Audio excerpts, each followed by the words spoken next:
Muy buenas noches, estimados participantes. Somos B-Lawyer y nos encontramos desarrollando el Diplomado de Derecho Penal y Procesal Penal. En esta ocasión estamos desarrollando la cuarta sesión a cargo del expositor Jimmy Sotomayor, quien disertará el tema referido a la tutela de derechos como medio de defensa en el proceso penal. El expositor Jimmy Sotomayor es abogado por la Pontificia Universidad Católica del Perú.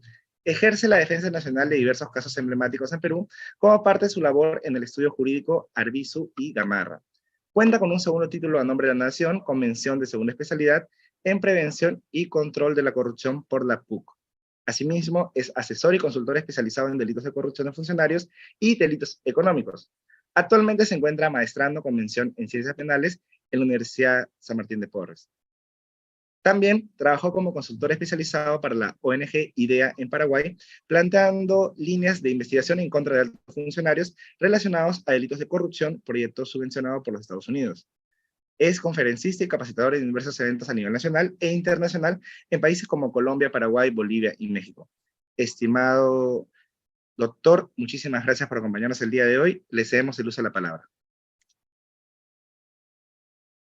Gracias, estimados amigos. Primero, agradecer la invitación de la institución B-Lawyer para poder compartir algunos conceptos respecto a la tutela de derechos. Es el tema que se me ha sido asignado, la tutela de derechos como medio técnico de defensa en el proceso penal. Bueno, como ya han escuchado en mi presentación, soy abogado especialista en litigios penales y hoy vamos a hablar sobre uno de los medios técnicos de defensa más importantes que tiene el proceso penal. Me refiero a la tutela de derechos. Vamos a desarrollar su naturaleza jurídica, vamos a desarrollar la oportunidad procesal, es decir, cuándo debe ser presentado, en qué supuestos cabe presentar una tutela de derechos, y cuáles han sido los últimos pronunciamientos de la Corte Suprema, máximo órgano del Poder Judicial, respecto a esta institución jurídica. ¿Qué es lo que nos ha dicho la Corte Suprema? ¿Y por qué hoy adquiere especial relevancia la tutela de derechos? ¿Ok? Entonces, vamos a iniciar señalando, como siempre hago en todas mis ponencias, la base legal. ¿Dónde está regulado la tutela de derechos? Y para ello debemos nosotros acudir al Código Procesal Penal. ¿Ok? Y el Código Procesal Penal, en su artículo 71, dice lo siguiente. Permítame dar lectura. Derechos del imputado. Enumera una lista de derechos que tiene el imputado, refiriéndonos a la persona que está en calidad de investigado, procesado, y señala lo siguiente: el imputado puede hacer valer por sí mismo o a través de su abogado defensor los derechos que la Constitución y las leyes le conceden, desde el inicio de las primeras diligencias de investigación hasta la culminación del proceso. Y enumera una serie de derechos. ¿Ok? Y en el numeral 4, señala lo siguiente. Cuando el imputado considere que durante las diligencias preliminares o en la investigación preparatoria no se ha dado cumplimiento a estas disposiciones, o que sus derechos no son respetados, o que es objeto de medidas limitativas de derechos indebidas o de requerimientos ilegales, ojo con lo que dice el código, puede acudir en vía de tutela al juez de investigación preparatoria para que subsane la omisión o dicte las medidas de corrección o de protección que correspondan. La solicitud del imputado se resolverá inmediatamente previa constatación de los hechos y realización de una audiencia con intervención de las partes. Ok.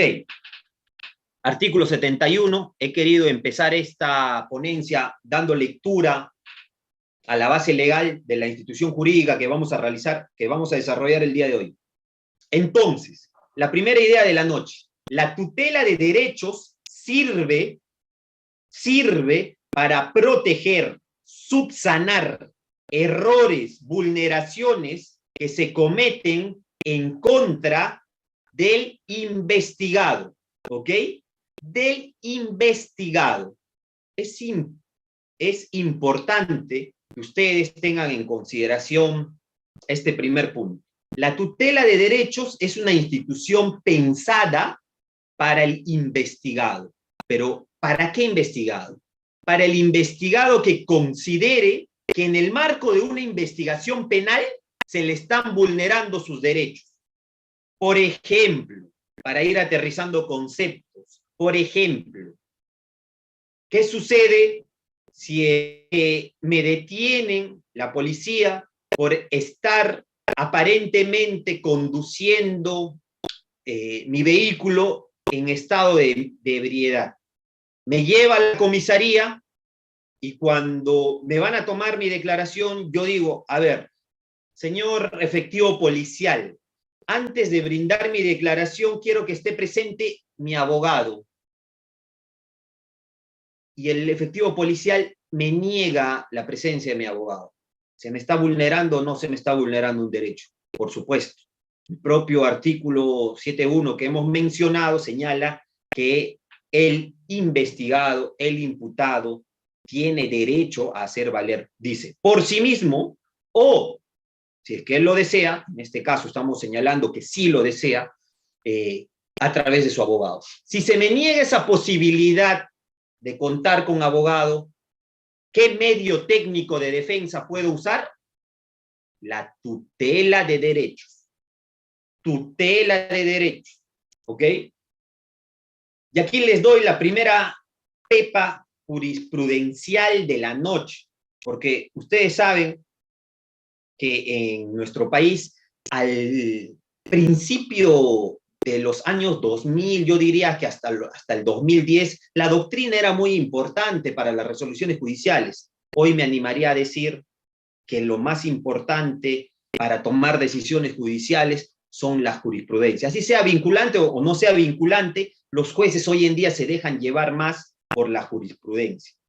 En ese sentido, la primera pepa, por decirlo de alguna forma jurisprudencial,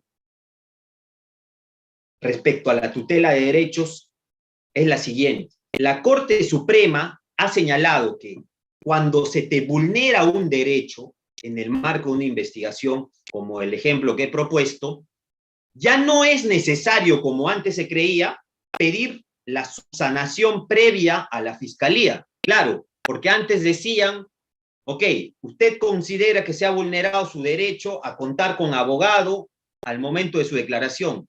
Pídale a la fiscalía que le vuelva a tomar la declaración antes de acudir al juez de investigación preparatoria, al juez de garantías. Hoy en día la Corte Suprema, a través del recurso de apelación, ojo, tomen nota, 10/2022, repito, la Corte Suprema, específicamente la Sala Penal Permanente de la Corte Suprema, mediante el recurso de apelación 10/2022, resolución de fecha 15 de agosto del presente año, o sea, esto es reciente, ha señalado que para acudir vía tutela de derechos no es necesario ir previamente a la fiscalía y pedirle la subsanación del defecto procesal, de la vulneración al derecho. Ha señalado la Corte Suprema en esta resolución, que no tiene más de 3 meses, mucho menos, diría yo, que podemos acudir directamente al juez de garantías para hacer valer nuestros derechos en el marco de una investigación. Y en esta misma resolución, la Sala Penal Permanente ha indicado que hay un solo supuesto, uno solo, ojo con lo que estoy diciendo, en el que se exige al imputado a través de su abogado defensor acudir previamente a la fiscalía a pedirle una subsanación. ¿Ok? Hay un solo supuesto. Hay un solo supuesto. ¿Y cuál es ese supuesto? La Corte Suprema señala que el único supuesto en el cual debes acudir previamente a fiscalía antes del juzgado de investigación preparatoria y a tutela de derechos es en los supuestos de ausencia de imputación o imputación defectuosa, ¿ok? Lo que en el mundo jurídico se conoce como la vulneración a la imputación necesaria, vulneración al principio de imputación necesaria. En términos prácticos, cuando la Fiscalía, órgano persecutor de la acción penal, órgano encargado de la investigación penal por mandato constitucional, no te haya precisado cuáles son los alcances de la imputación, claro, ahí también se te está vulnerando tu derecho a la defensa, ¿verdad? Un tema que vamos a desarrollar en los siguientes minutos. Pero en ese supuesto, en ese único supuesto, la Corte Suprema ha señalado que antes de acudir vía tutela de derechos al Poder Judicial, debes ir ante la Fiscalía y decirle, a ver, señor fiscal, usted me está imputando el delito de violación sexual. No obstante, artículo 170 del Código Penal, no obstante, usted no me ha señalado, no le ha señalado a mi patrocinado cuál sería la modalidad mediante la cual se habría cometido este ilícito penal, mediante fuerza, violencia o grave amenaza. No lo ha dicho. No me ha dicho dónde. No me ha dicho cuándo. Las preguntas aristotélicas, ¿verdad? El cómo, el cuándo, el por qué. Si la Fiscalía no me dice el cómo, el cuándo, el por qué, una imputación circunstanciada, no hay forma de que yo me defienda, ¿verdad? La única forma de ejercer defensa es conocer la imputación de manera previa. Yo no puedo negar un hecho o una imputación que no conozco. Y es deber de la Fiscalía comunicar de manera detallada, expresa, cuál es la imputación. Solo así el abogado defensor podrá argumentar, contraargumentar. Pero en esos supuestos de vulneración de imputación necesaria, cuando la Fiscalía no cumpla con este deber constitucional, mandato constitucional de detallarme cuál es la imputación, solo en ese supuesto, dice la Corte Suprema, debo pedirle primero a la Fiscalía que subsane, lo que yo le denomino una especie de pretutela, ¿ok? Le doy una oportunidad más a la Fiscalía para que subsane. Le digo, a ver, señor fiscal, no lo quiero llevar a audiencia, no lo quiero llevar a audiencia de tutela. Le doy la oportunidad de que usted subsane su error, de que me aclare la imputación. Le presento mi escrito. Si la Fiscalía no me responde, o me responde, pero no señalando las formas, el modo, las circunstancias en las cuales supuestamente se habría cometido el ilícito penal, ahí sí voy al Poder Judicial y presento mi tutela de derechos. Tutela de derechos. Repito, institución pensada para la protección de los derechos del procesado. ¿Ok? Cuando a una persona se le vulnere sus derechos en el marco de la investigación, para eso sirve la tutela. Pero vamos a dar características de la tutela. La Corte Suprema ha desarrollado las características de la tutela y ha dicho que este medio es un medio residual. Es decir, solo acudiremos vía tutela de derechos cuando no exista otro medio idóneo, para satisfacer la necesidad o para subsanar el defecto, la vulneración, la violación al derecho que se está ocasionando con la actuación fiscal. Supongamos que en diligencias preliminares se ha establecido como plazo de investigación preliminar 60 días y estamos en el día 65 y el fiscal no ha solicitado una ampliación del plazo de investigación. En ese supuesto también se me está vulnerando mi derecho, ¿verdad? El derecho al plazo razonable. Pregunto, ¿en ese caso puedo acudir vía tutela de derechos? argumentando que se me está vulnerando el derecho al debido proceso en su vertiente de plazo razonable?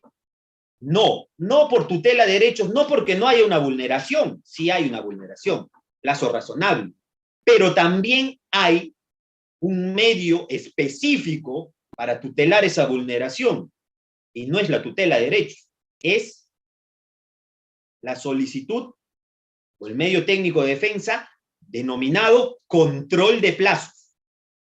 Cuando existe un medio idóneo, específico, no puedo ir vía tutela de derechos. Debo acudir vía la institución adecuada, pensada para ese supuesto. En este caso, la institución es un control de plazo. ¿Ok? Otro supuesto. Supongamos que estamos en una investigación por supuesto delito de colusión, delito en el marco, delito de corrupción de funcionarios en el marco de la contratación estatal, ¿verdad? 384 del Código Penal. Y supongamos que dentro de mi estrategia está ofrecer como testigo a un perito que va a declarar o que va a explicar la pericia que previamente hemos presentado para descartar perjuicio patrimonial, porque nos están imputando colusión agravada. Y mi estrategia es primero ataco el agravante y luego voy al tipo base. Antes de negar el acuerdo colusorio, voy a descartar el perjuicio patrimonial para no discutir la colusión agravada, sino solo la colusión en su tipo base. Presento mi solicitud ante la fiscalía y le digo a la señora fiscal, voy a presentar un testigo experto, mi perito, el perito que ha desarrollado su informe pericial respecto a la supuesta vulneración al patrimonio estatal, en el cual en sus conclusiones determina que no hay perjuicio patrimonial. Y la fiscal no me acepta esta propuesta de testigo experto y me dice, no, no es pertinente. ¿Qué puedo hacer en ese caso? ¿Se me está vulnerando primero algún derecho o no en el marco de la investigación? Por supuesto, el derecho a la prueba, ¿verdad? El derecho a la prueba. Si se me vulnera este derecho a la prueba en su vertiente de ofrecer actos de investigación, ¿qué medio técnico de defensa puedo usar? ¿Tutela de derechos o existe acaso algún medio técnico de defensa específico, idóneo para atacar este supuesto en el cual se está vulnerando derechos del investigado? ¿Qué creen ustedes? ¿Existe algún supuesto específico? ¿Existe algún medio técnico que se pueda actuar? Sí, sí existe. Cuando se te rechazan tus actos de investigación, el código regula que puedes acudir al juez, no mediante tutela de derechos, sino mediante rechazo de diligencias sumariales, solicitarle al juez, señor juez, evalúe usted como juez de garantías si es que el rechazo de la fiscalía respecto al acto de investigación que estoy proponiendo es correcto o no es correcto. ¿Ok? Será el juez que determine, el juez de garantías, que determine si es que está bien rechazado o está mal rechazado mi propuesta de acto de investigación. Inadmisión de diligencias sumariales. Audiencia de inadmisión de diligencias sumariales. Así se denomina al medio técnico, a la audiencia convocada, cuando no se te acepte un acto de investigación y tú como abogado defensor no te vas a quedar con brazos cruzados, pues. Tienes que hacer una defensa activa. Si es que no le aceptan este acto de investigación no te aceptan a ti como abogado este acto de investigación, tienes que acudir al juez de garantías y hacer valer los derechos de tu patrocinado. Con esta pericia tú le puedes reducir la potencial pena que le van a poner a tu patrocinado. No es lo mismo irse con una acusación de 6 años que con una acusación de 15. Entonces, es importante actuar y conocer cuáles son los medios técnicos de defensa que tiene el abogado cuando el fiscal hace mal su trabajo, cuando el fiscal no es objetivo, cuando el fiscal vulnera tus derechos. ¿Ok? Ahora, siguiendo con la tutela de derechos. Entonces, tutela de derechos no se puede presentar cuando hay una vulneración al plazo razonable. O sea, cuando se vence el plazo y el fiscal no emite decisión y sigue investigando, no puedo ir vía tutela de derechos, porque hay un medio idóneo específico, que es control de plazos. Cuando se te rechaza un acto de investigación que tú has propuesto a lo largo de la investigación, tampoco puedes presentar tutela de derechos. Para eso está la solicitud de audiencia por inadmisión de diligencias sumariales. ¿Ok? Y a partir de ello, también les quiero señalar una jurisprudencia de la Sala Penal Permanente, y ahora les doy el número, 43-2021, apelación 43-2021 del SAN. Les invito a revisar esta jurisprudencia, donde la Corte Suprema hace una interesante distinción entre el derecho a ofrecer actos de investigación y el derecho a la prueba. Una interesante jurisprudencia reciente también del 23 de agosto del 2022, en el cual la Corte Suprema hace esta diferencia. Entonces los invito a revisar esta jurisprudencia reciente. Repito, es la apelación 43-2021 del SAN. ¿Ok? 43-2021 del SAN. Ok, entonces, la tutela de derechos, ¿para qué vulneración de derechos está pensada? Antes se señalaba o decían de parte de la Fiscalía sobre todo, que estaba pensada la tutela de derechos únicamente para los derechos regulados en el artículo 71. Esto es, conocer los cargos formulados, designar la persona o institución a la que debe comunicarse la detención, ser asistido por un abogado defensor, abstenerse de declarar y si acepta hacerlo, que su abogado defensor esté presente, que se emplee, está prohibido que se emplee en su contra medios coactivos, intimidatorios o contrarios a su dignidad. A ser examinado por un médico legista es un derecho. Y se decía pues que esta era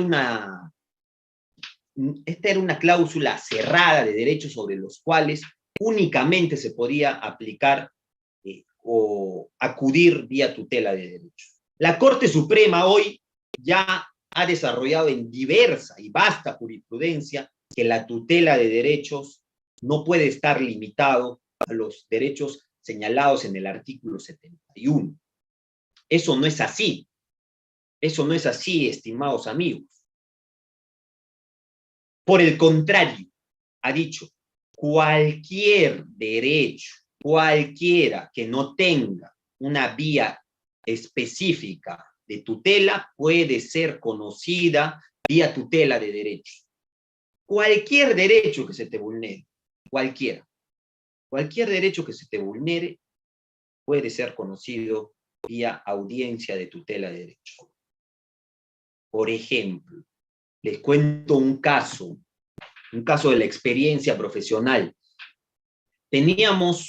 Estábamos ejerciendo la defensa de un alcalde, ya estaba ejerciendo, para hablar en primera persona, estaba ejerciendo la defensa de un alcalde, no vamos a decir el lugar por secreto profesional, y se había convocado a una audiencia donde el perito iba a analizar los libros contables.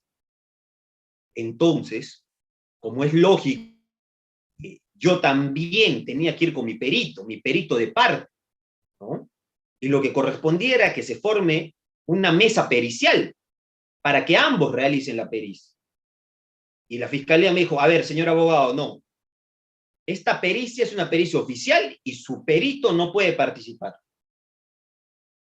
¿No se me está vulnerando un derecho? Por supuesto, ¿no? Por supuesto.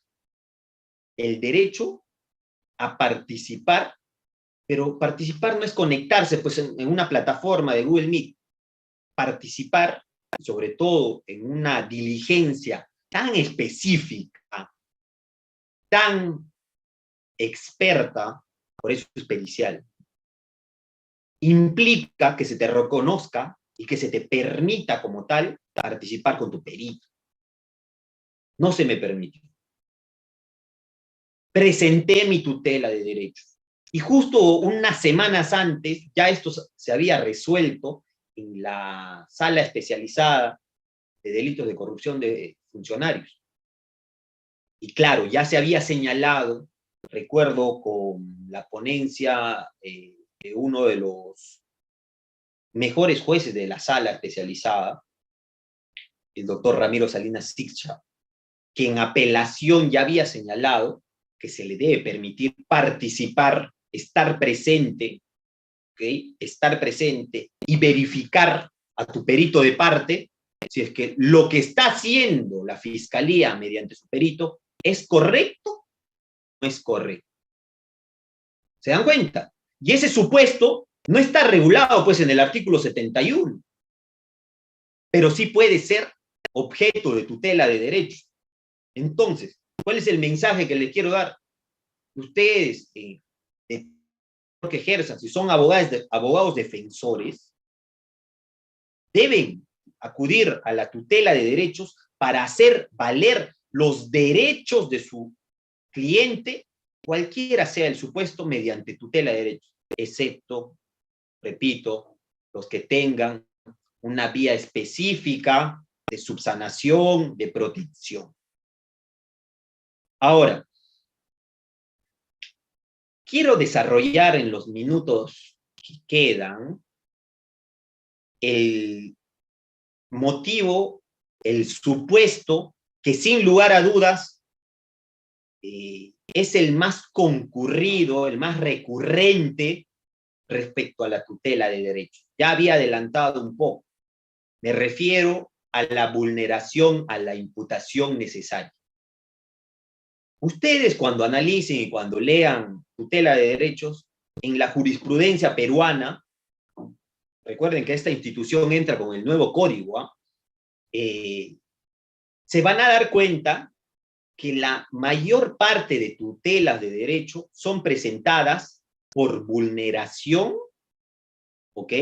Por vulneración al principio a la imputación necesaria.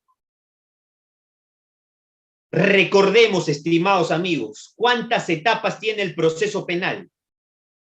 El nuevo modelo procesal, aunque ya no es tan nuevo, ¿no? Que entró en vigencia con el código del 2004, aunque en Lima plenamente recién desde el 2021, siendo el primer distrito de aplicación el distrito de Huaura, ¿verdad? Tiene 3 etapas el nuevo modelo procesal. Investigación preparatoria, que a su vez se divide en diligencias preliminares e investigación formalizada. Etapa intermedia como segunda etapa, conocida también como etapa de control. Y la etapa estelar, la etapa de juzgamiento, la etapa de juicio oral. ¿Ok? La tutela de derechos está pensada ¿para qué etapa? Para la primera etapa, ¿verdad?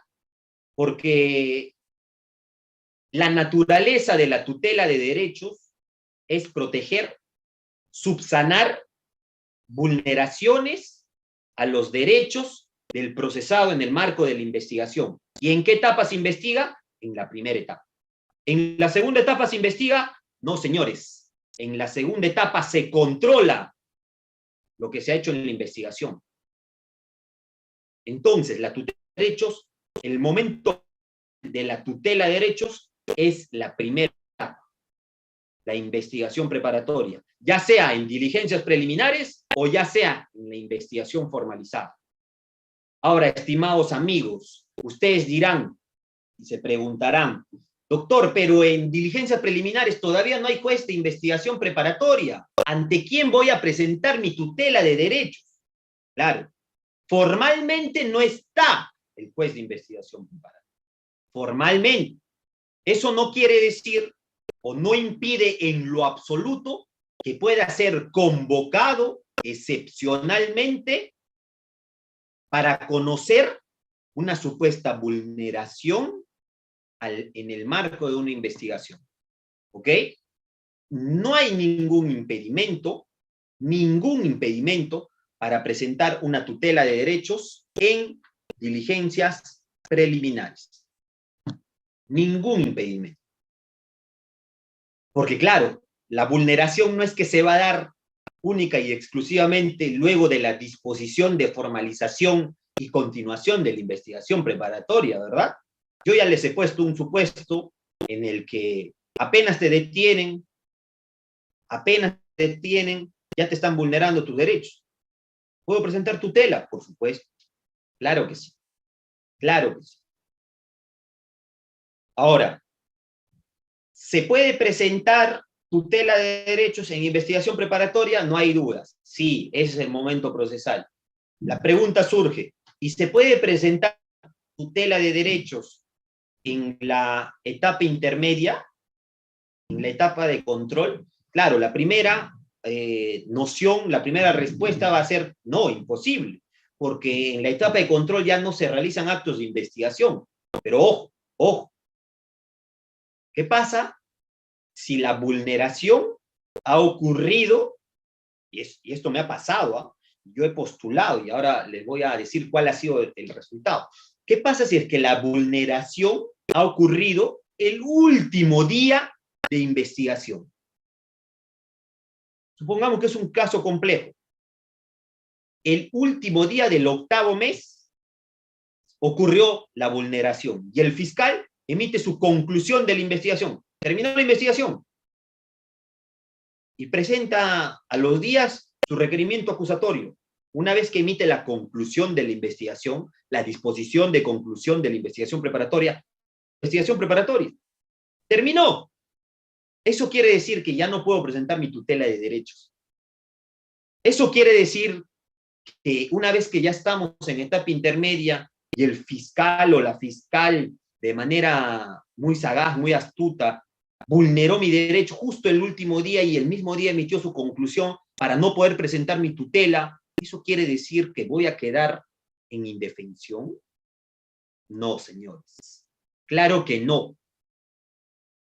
La Corte Suprema ha indicado que excepcionalmente se puede presentar tutela de derechos en etapa intermedia, pero solo para los supuestos en los cuales, ojo, estés alegando una acción en la investigación preparatoria y que a su vez no te hayan dado la oportunidad, la posibilidad de presentar una tutela en esa etapa, como en el caso que les estoy contando. ¿Se puede entonces presentar una tutela de derechos en etapa intermedia? Por supuesto. Por supuesto. Pero para supuestos de vulneración de los derechos en el marco de una investigación. ¿Ok? Ok. Entonces, oportunidad procesal, investigación preparatoria. Esa es la oportunidad procesal. Ese es el momento procesal en el cual se debe presentar. Y excepcionalmente en investigación, en la etapa intermedia. En juicio, imposible, no hay forma, no se puede. Habrá otros remedios en juicio si es que tú consideras que hay una vulneración, como por ejemplo, las nulidades, ya sean nulidades relativas o nulidades absolutas, pero son otros remedios. La tutela solo en investigación preparatoria, excepcionalmente en etapa intermedia. Entonces, estimados amigos, les decía que el supuesto más recurrente para presentar una tutela de derechos es la vulneración a la imputación necesaria. Y para que ustedes me entiendan, debo empezar definiendo qué es la imputación necesaria. Y como diría el doctor César Nakazaki Servigón, la imputación necesaria es un derecho humano. Es una postura con la cual concuerdo. La imputación necesaria es un derecho humano. Es lo primero que tiene que decir un abogado defensor en una audiencia de tutela de derechos. ¿Por qué la imputación necesaria es un derecho humano? Porque síganme en esta lógica. La imputación necesaria es la posibilidad de conocer los cargos imputados en tu contra, pero no de cualquier forma, sino de manera suficiente, expresa y oportuna. Repito, imputación necesaria, posibilidad real, efectiva, de conocer los cargos que se te imputan, por qué se me está investigando, por qué se me está acusando, pero de manera clara, expresa, detallada, circunstanciada. Y yo agrego algo, oportuna. ¿Ok? Si yo no conozco los cargos que se me imputan, no me puedo defender. Derecho a la defensa, ¿verdad? Derecho a la defensa. Sígame, ¿ah? Imputación necesaria, conocer los cargos que se me imputan. Esto me permite defenderme. Derecho a la defensa. Derecho a la defensa parte de un derecho macro, un derecho continental, como diría el doctor César San Martín, que es el derecho al debido proceso, ¿verdad? Y el derecho al debido proceso está directamente relacionado con el derecho a la libertad personal. Si no hay debido proceso y mandan a la cárcel a una persona vulnerando su debido proceso, está afectando su libertad personal. Y la libertad es un derecho humano. Por ende, el derecho a la imputación necesaria, siguiendo en esta secuela, imputación necesaria, derecho a la defensa, derecho al debido proceso y por último, libertad personal, es un derecho humano. Es un derecho humano que debe hacerse valer y respetar mediante la acción, mediante el medio técnico de defensa de tutela de derechos. Tutela de derechos. ¿Ok? Y este es el momento para citar a un reconocido procesalista argentino, Julio Mayer, cuando decía de manera acertada que la imputación necesaria es la llave de la puerta que es el derecho a la defensa. Repito, la imputación necesaria, la llave de la puerta que es el derecho a la defensa. La imputación necesaria abrirá la posibilidad, la puerta, de defender. Si yo no conozco cuáles son los cargos que se me imputan, yo no me puedo defender. Yo no puedo abrir esta puerta llamada defensa. Cita del procesalista argentino Julio Mayer. Está más que vigente el día de hoy. Entonces, estimados amigos, si Fiscalía no cumple con precisar los cargos de investigación, de imputación, no hay posibilidad de ejercer defensa real y efectiva. El derecho a la defensa no es apersonar un abogado, no. El derecho a la defensa es ejercer una defensa real y efectiva, proponer actos de investigación, cuestionar la imputación, asistir y debatir en cada acto o diligencia programada por Fiscalía. Y la única forma de hacer eso es conocer los cargos que se me imputan. No puede decir Fiscalía, se le imputa a Jimmy Sotomayor matar a Luis Ángel. Pregunto, ¿puedo defenderme con esa imputación? No me puedo defender. No me han dicho cuándo supuestamente lo he matado. No me han dicho dónde lo he matado. No me han dicho cómo lo he matado. No me han dicho por qué lo he matado. Si no me dicen eso, yo no me puedo defender. ¿Verdad? La importancia entonces de la imputación necesaria.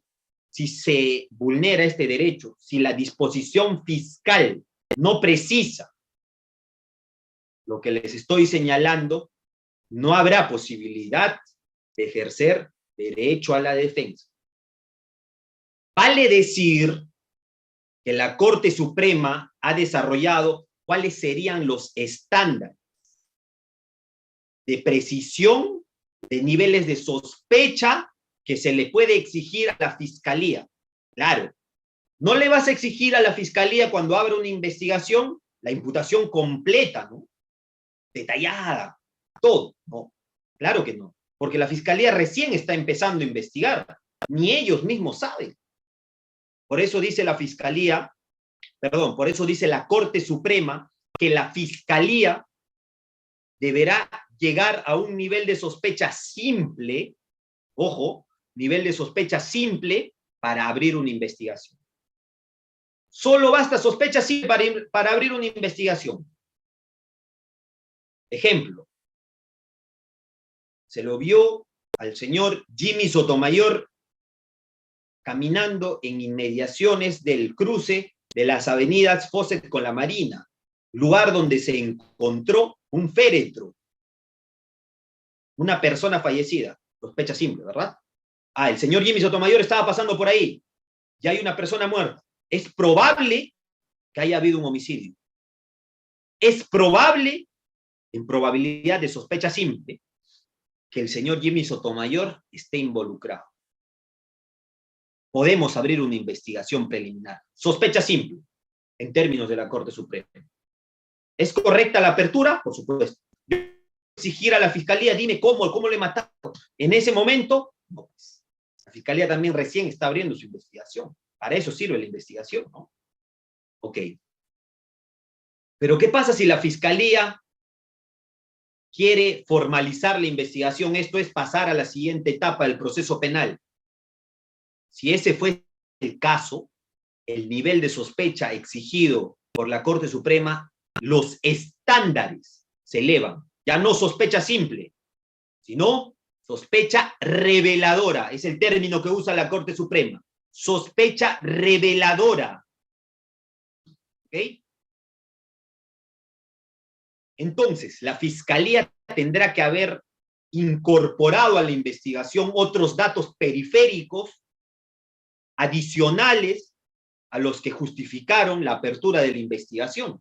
Si la Fiscalía pretende ir a una investigación formalizada sin datos, claramente se me está vulnerando mi derecho a la imputación necesaria y podré acudir vía tutela de derechos.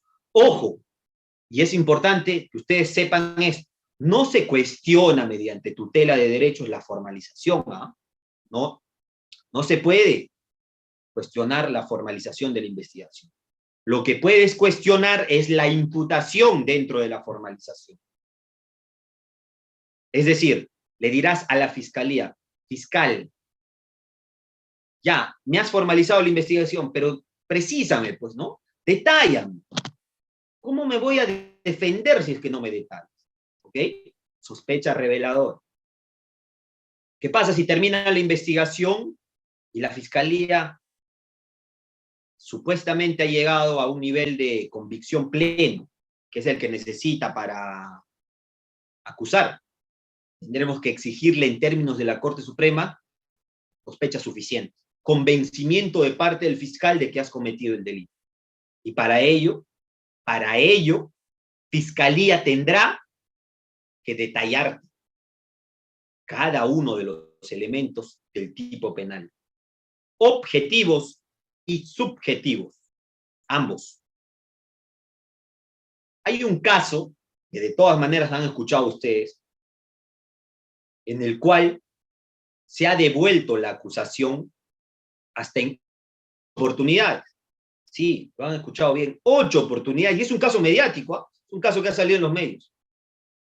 el caso de Keiko Fujimori, el caso Cócteles, ¿verdad? El fiscal que incluso pidió prisión preventiva y le dieron la prisión preventiva. Ya estamos en etapa de acusación, presentó su acusación y el juzgado le ha devuelto la acusación hasta en 8 oportunidades, porque no precisa la imputación, y así quiere llevarlos a juicio. Grave error, grave defecto. ¿Ok? Pero bueno, decía entonces que la imputación necesaria puede ser subsanada, la vulneración a la imputación necesaria puede ser subsanada vía tutela de derechos. Les voy a contar un caso de la experiencia profesional, que está ahora mismo está en curso. Hemos presentado una tutela de derechos en defensa de 4 exministros, de los cuales ejerzo la defensa, a los cuales se les ha imputado colusión agravada, ¿ya? Y se les ha imputado organización criminal, a los 4 exministros. La imputación de la Fiscalía está recogida en una formalización, una disposición de formalización. Lo único que señala respecto a mis patrocinados es haber suscrito un decreto de urgencia. Nada más. No van a encontrar en la disposición ningún otro hecho relacionado directamente a ellos, porque claro, en la imputación dice el entonces presidente, no vamos a decir el nombre del presidente, el entonces presidente Juan Pérez ya había coordinado con Simones Barata y Marcelo Odebrecht para el otorgamiento de la buena pro y de la concesión de tal obra, ¿no? Y se necesitaba un adelanto, y para ello, mediante el decreto de urgencia que firmaron ellos, se concretó el acto colusorio. Esa es la imputación. Pero claramente esto vulnera la imputación necesaria. No le pueden decir a un exministro que por solo firmar un decreto de urgencia es parte de una organización criminal. Es imposible. La ley de crimen organizado establece de manera clara, y esto viene incluso desde la Convención de Palermo, cuáles son los elementos de una organización criminal: el elemento temporal, el elemento funcional, el elemento personal. ¿Cuál es la función? ¿Cuál es el rol? Nada de eso dice la disposición fiscal.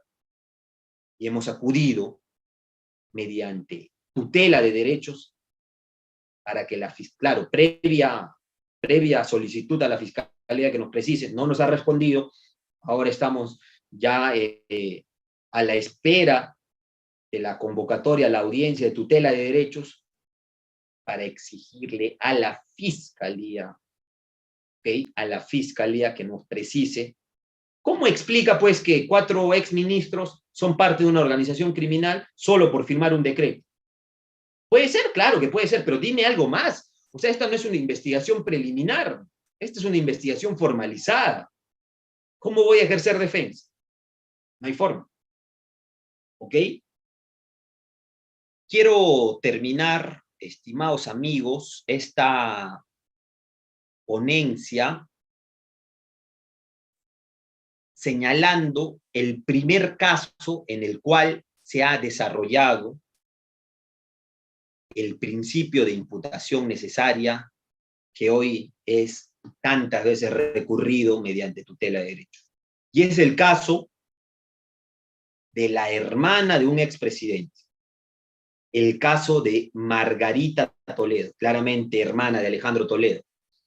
En el expediente 3390-2005, PHC, TC, el Tribunal Constitucional desarrolló por primera vez los alcances de la imputación necesaria, del principio de la imputación necesaria.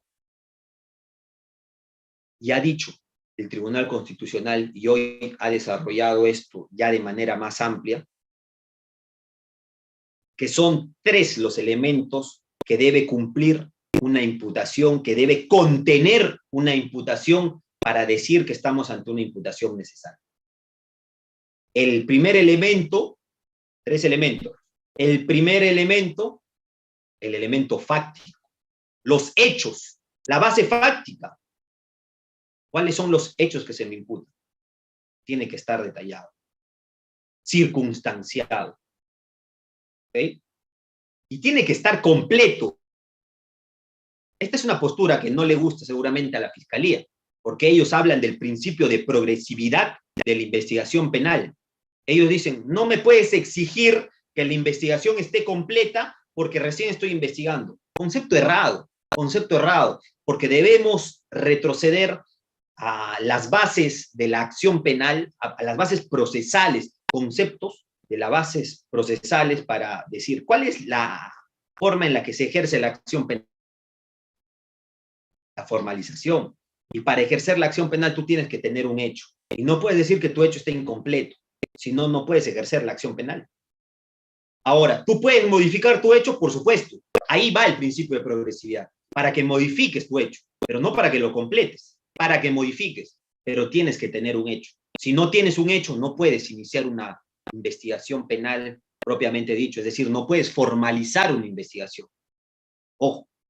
Entonces, primer elemento, la base fáctica, el Tribunal Constitucional, la base de los hechos, el objeto del proceso penal, los hechos.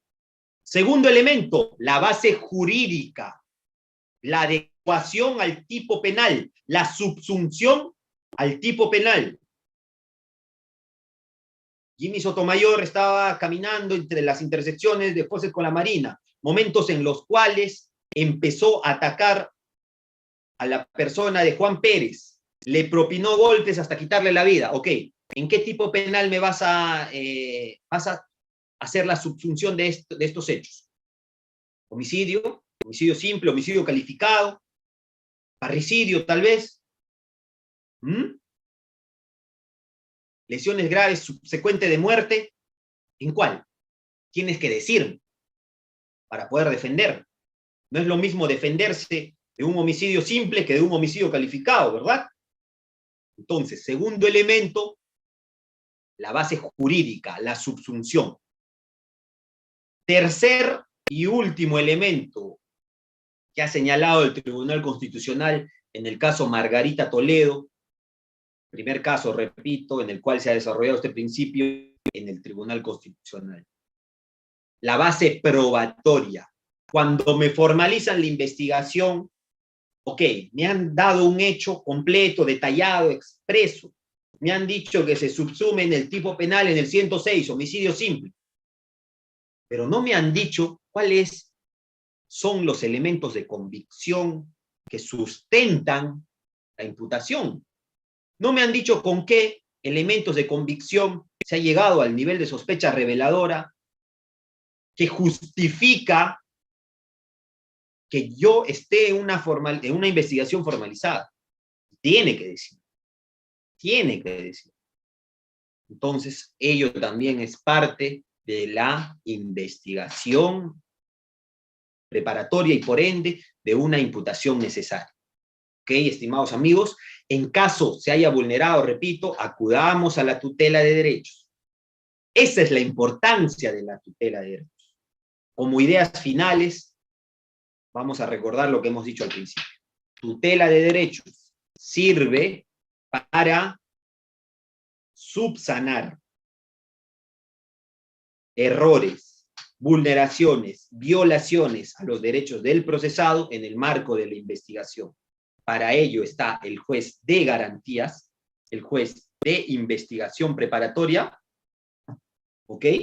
Para subsanar estos errores, estas vulneraciones. Esperando que haya sido de provecho para ustedes, estimados amigos, yo quedo atento si es que hubiese alguna pregunta de parte de ustedes.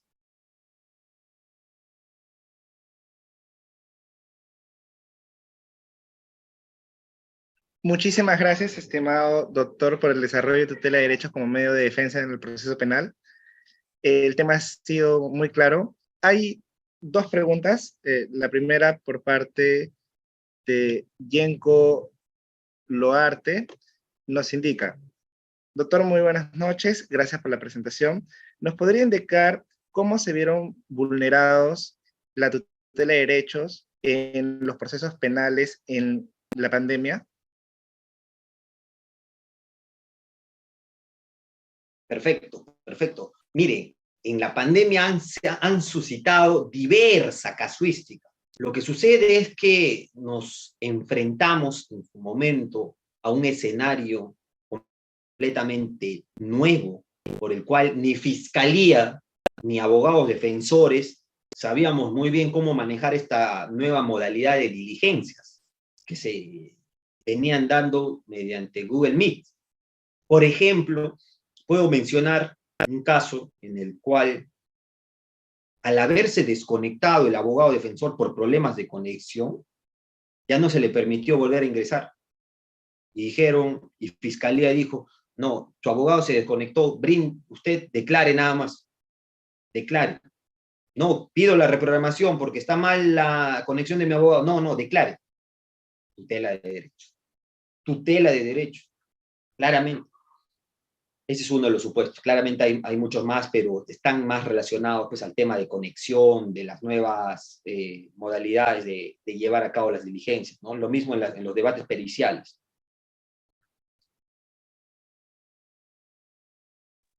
Gracias, doctor. Alan Flores nos señala, esta es la primera pregunta. ¿Se puede cuestionar la disposición de apertura de diligencias preliminar o la imputación en esta disposición mediante la tutela de derechos? Como señalaba en la presentación, no se puede cuestionar vía tutela de derechos la disposición de formalización y continuación de la investigación preparatoria. No se puede. Pero hay que decir por qué, ¿no? La posibilidad de formalizar una investigación es una posibilidad, es una facultad, para ser más precisos, exclusiva del Ministerio Público. No es que la Fiscalía le pide permiso al juez para aperturar la investigación preparatoria, ¿no? El código es claro al señalar que al ser el titular de la acción penal el fiscal, él y solo él puede decidir si formaliza o no formaliza. ¿Podemos estar o no estar de acuerdo? Pues cuestionaremos de otras formas, no mediante tutela de derechos. Podemos presentar una solicitud de sobreseimiento, si es que así queremos, si es que ese es el supuesto, pero no podemos de ninguna forma cuestionar mediante tutela de derechos, no podemos cuestionar mediante tutela de derechos la formalización de la investigación. Y quiero señalar aquí en este punto algo más. La tesis que vengo trabajando para obtener el grado de magíster en ciencias penales propone un cambio legislativo. Y ese cambio está orientado a que se pida una autorización previa para formalizar la investigación al juez de garantías. Pero no en cualquier supuesto, ¿ah? No, solo en los supuestos de crimen organizado. ¿Y por qué? Esto tiene una razón. Esto tiene una fundamentación. Y es que, a mi consideración, hay una clara vulneración al plazo razonable en los procesos por crimen organizado. No es posible que una persona pase 3 años en investigación preliminar y 6 años en investigación preparatoria en un caso de crimen organizado. Una persona que esté procesada 9 años, claramente no se le está respetando su derecho al debido proceso en su vertiente a plazo razonable. Mucho menos cuando hablamos de que una persona que se le presume inocente puede ir 4 años a la cárcel por prisión preventiva. Eso no es razonable. Entonces, mínimo, tendrá que pasarse por un control previo por el juez de garantías. Es la propuesta que voy a lanzar próximamente en mi tesis, que espero se convierta en libro, y ya lo estaremos compartiendo seguramente. Muchas gracias, doctor. Una siguiente pregunta de Alan Flores nos comenta: ¿el agraviado puede formular tutela de derechos para que se mejore la imputación descrita en la disposición de formalización? Ese es un tema debatible porque, como les digo, en principio, la tutela de derechos está pensada para el investigado. El código lo dice. Sirve para suplir los derechos del investigado. Pero claro, ¿qué pasa si es que hay un agraviado y ve que el fiscal está haciendo un trabajo flojo y se ve comprometida la posibilidad de un proceso penal exitoso? En mi opinión, claro que sí se podría. Claro que sí se podría, porque la tutela de derechos finalmente sirve para evitar vulneraciones al principio de legalidad en el marco del proceso. En principio vamos a decir que es para el investigado, por supuesto, pero en tanto se pueda hacer una interpretación que no sea restrictiva de derechos, porque claro, si es que el agraviado pide que se subsane esta imputación, no se le está restringiendo el derecho a nadie. Así que, en mi opinión, sí se podría. Muchas gracias, doctor. Tenemos una siguiente pregunta por parte de Marco. Nos comenta, un punto que se ha visto en debate ha sido la naturaleza de la prueba única de cámara Gesell, en tanto prueba anticipada y prueba constituida. La primera con presencia del señor juez y la segunda bajo dirección de un fiscal. La pregunta, ¿se puede acudir a la audiencia de tutela de derechos para verificar la validez probatoria de una entrevista única de cámara Gesell? Esa es una pregunta interesante que en los diversos juzgados que he tenido la oportunidad de litigar no hay un criterio unificado. ¿Okay? Muchos señalan que la forma en la que o el momento en el que se debe cuestionar la audiencia única de cámara Gesell es en la etapa intermedia, cuando nosotros presentemos nuestras tachas, nuestras observaciones a los medios de prueba. Otros dirán, y en otros juzgados han señalado, se podría hacer mediante tutela de derechos. Desde mi opinión, se debería hacer mediante tutela de derechos, dando la oportunidad, si es que se desecha la Cámara Gesell, de tomar otra, o realizar nuevamente esta diligencia, si es que el agraviado considera que está en condiciones. Esa sería mi respuesta. Gracias, doctor. Nos comenta Jocelyn Rivera. ¿Un tercero civil responsable puede solicitar tutela de derechos? Lo mismo que con el agraviado, ¿no? En la medida que el tercero civil responsable vea afectados sus derechos y que no se esté haciendo una interpretación restrictiva, considero que sí. Claro, la tutela de derechos está pensada para el proceso penal, para la vulneración de los derechos del procesado penalmente, en principio. Pero claro, si es que por economía procesal el legislador nos ha dicho que la indemnización, la reparación civil va a ser discutida dentro del proceso penal, el tercero civil responsable también debería haberse beneficiado por esta acción, ¿no? Considero que no debería haber trabas en ese sentido. No debería haber trabas, pero habría que ver los supuestos específicos, ¿ya? Siempre a la casuística. Muchas gracias, doctor. Y una última pregunta por parte de Camila Geraldín, nos comenta, ¿la tutela de derechos en un proceso penal variaría si la nacionalidad del investigado, investigada, sea venezolana, a diferencia de la peruana, en casos de crimen organizado y o explotación sexual?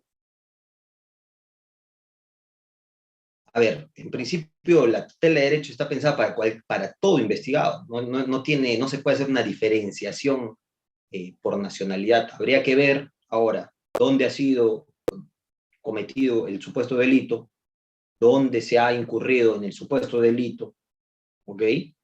Bajo qué normas está siendo procesado, si es que es en el proceso penal peruano.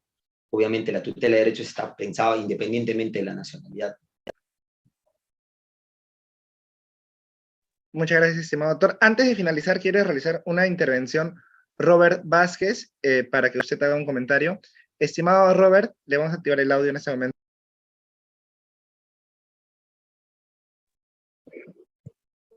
Muy bien, buenas noches, gracias. Doctor, mi consulta es la siguiente.